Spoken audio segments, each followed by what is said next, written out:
ये साधक जो अपनी दिनचर्या ठीक नहीं रखते, ये उनके जीवन के लिए बहुत हानिकारक विषय है।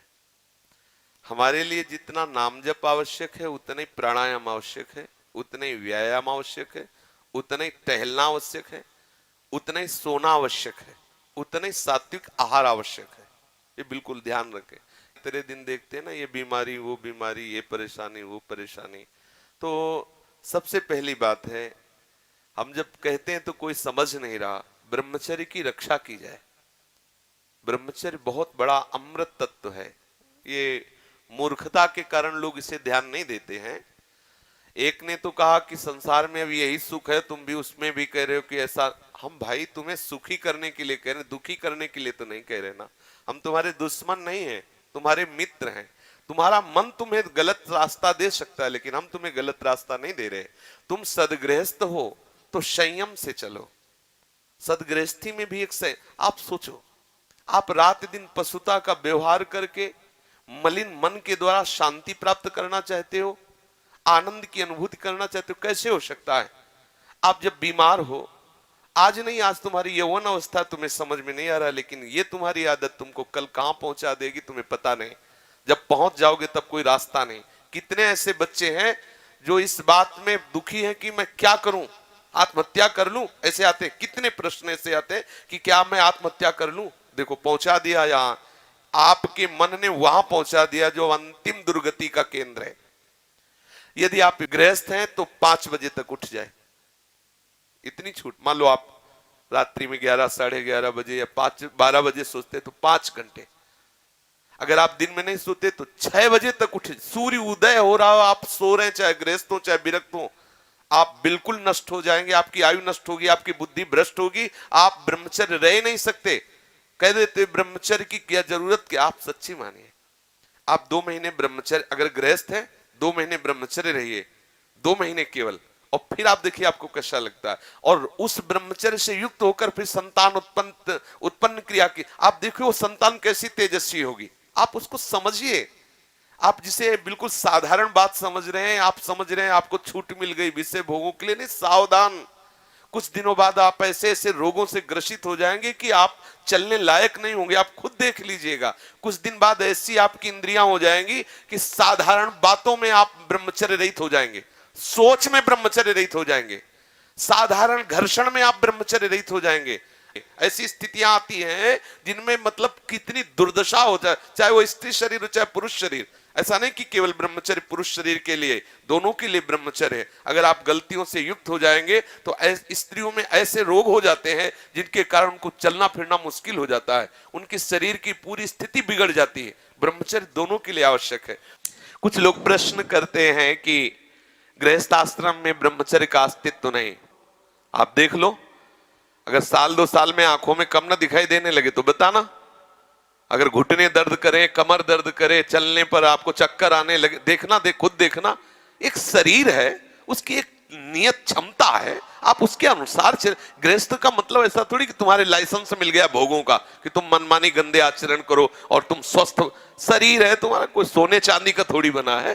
सोने चांदी का भी घिसोगे तो पतला जाएगा, वहां नष्ट हो जाएगा। भाई किसी भी चीज को इसका एक संयम है। देखो, हमने पढ़ा है, शास्त्रों में भी पढ़ा है, जब भगवान गरुण जी की उत्पत्ति करने का संकल्प हुआ ना कश्यप जी को, तो 10,000 वर्ष तक ब्रह्मचर्य रहे। और फिर जब माता विंता के गर्भ में आधान किया तो अरुण और गरुण जैसे महापुरुष पैदा हुए। अगर आप 5 वर्ष ब्रह्मचर्य रहे केवल इसलिए कि जो हमारी संतान हो वो बहुत देशभक्त, हरिभक्त, बलवान, विद्वान, ज्ञानवान हो, और आप नियम से दोनों भजन करो, और 5 वर्ष बाद गर्भाधान करके संतान उत्पत्ति के शास्त्र सिद्धांत, अगर वो महापुरुष न पैदा हो तो बताना। अब ये खान पान ठीक नहीं, आचरण ठीक नहीं, पवित्र नहीं हो, एक किसान भी खेती को सुरक्षित और तैयार करता है तो उसमें अच्छी फसल होती है। तुमने ब्रह्मचर्य को जाना ही नहीं, इधर उधर से हर तरह से भ्रष्ट आचरण, अब वो संतान कैसे हुई? अब देखो, हंसी मजाक की बात है, हम देखा गोदी में चश्मा लगा है, भगवान गोदी में है, शुगर है 500। अब बोलो इनको जवानी आएगी कभी? क्या हुआ? ये गलतियां हो गई, संयम बर्ताव नहीं किया गया, वीर में वो सामर्थ्य नहीं रही कि संतान को तेजस्वी ओजस्वी बना सके। अब इन बातों को कहा जाता है गुप्त रखो, गुप्त मरो। भाई आप जैसे कह रहे हैं सब कहने सुन, तो देख लो आगे तुम्हारे आ जाएगा। अगर उठने में तुम्हें तकलीफ ना होने लगे कहना, अगर बादाम ज्यादा खाओगे तो लीवर खराब हो जाएगा, देख कुछ दिन बाद देख लेना। ये जो लोग कहते हैं ना कि अरे बाबा लोग सब कहते हैं, देख लेना तुम्हारे पुरखा पानी पा जाएंगे।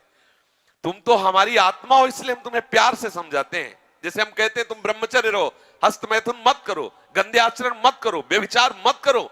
ये ब्याह की जो एक प्रक्रिया है आपको एक सीमित बांधने के लिए है कि आप भ्रष्ट आचरण न करें, आप धर्म से युक्त होकर भगवत मार्ग में चलें, आराधना करते हुए एक आराधक की तरह एक संयमित जीवन व्यतीत करें। लेकिन वो माना जाता है कि बाबा लोग हैं। कुछ लोग कहते हैं पहले खुद को देख लो, बाबा लोग जेल में हैं। एक खेती में सब फसल एक जैसी नहीं होती।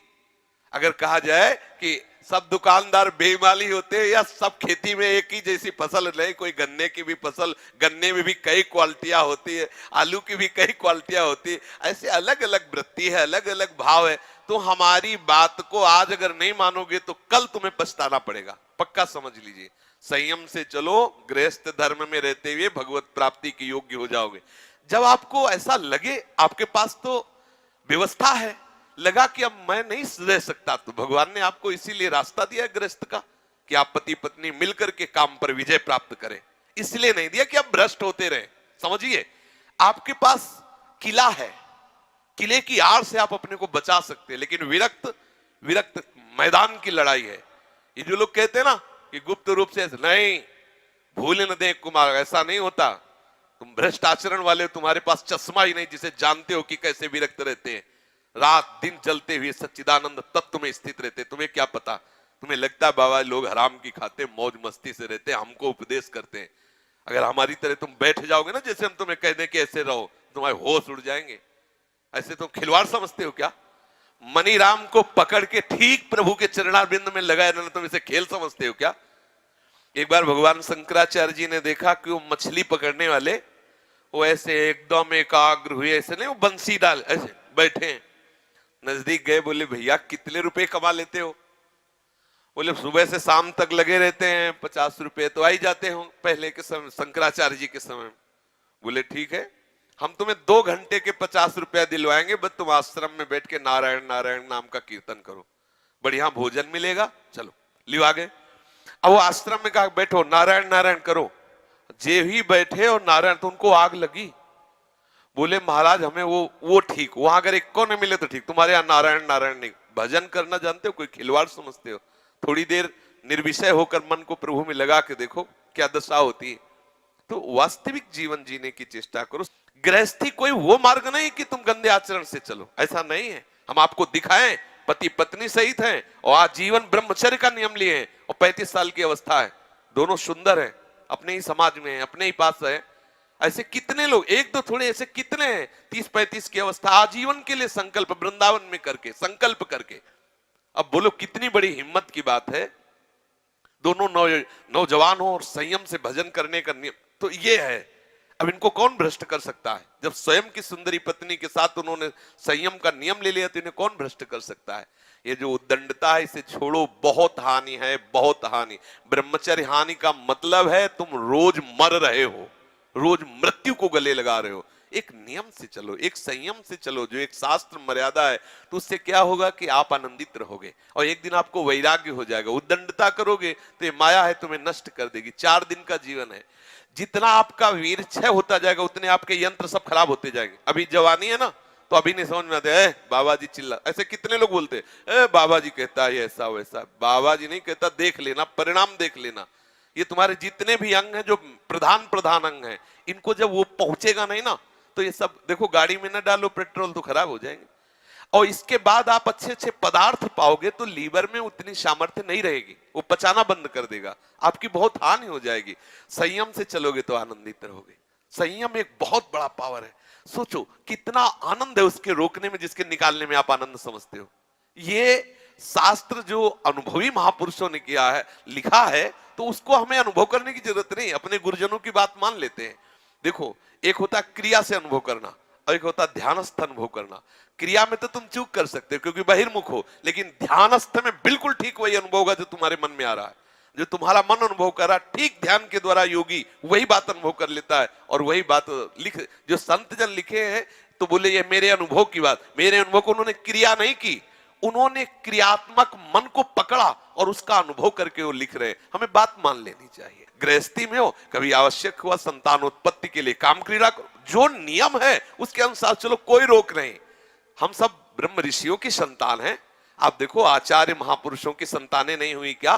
तो कोई एकदम ऐसा नहीं, इसका मतलब ये ना समझा जाए कि हम पूरी सृष्टि को इस बात के लिए नहीं, हम तुम्हें बलवान बना रहे हैं। एक संयम से चलो, उचित आहार विहार करते हुए भगवत मार्ग के पथिक बनो।